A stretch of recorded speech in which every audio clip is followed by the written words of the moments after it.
পরমারাধ্য প্রভুজি আমাদের বলছেন যে অবতরণের উদ্দেশ্য বিধি নির্ধারিত, সেখানে দ্বিধা সংশয়ের স্থান নেই। পর্বত প্রমাণ বাধা বিপত্তির গতিরোধের সাধ্য নেই।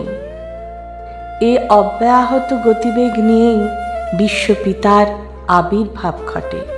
সমস্যা সংকুল পৃথিবীতে সমস্যার পথ দেখাতে, সন্দেহের অবসান ঘটাতে, শাশ্বত মূল্যবোধের প্রতিষ্ঠা করতে। যখন আমাদের মানসী বুদ্ধি হয় বিভ্রান্ত, দিশেহারা, যখন উগ্র অহংবাদের খেলায় মানব সমাজ হয় পথভ্রষ্ট, আসুরি বুদ্ধিকে অবলম্বন করে শাশ্বতকে হত্যা করতে উদ্যত, আভ্যন্তরীণ বিপ্লবই হল মানব কল্যাণের পথ নির্দেশ।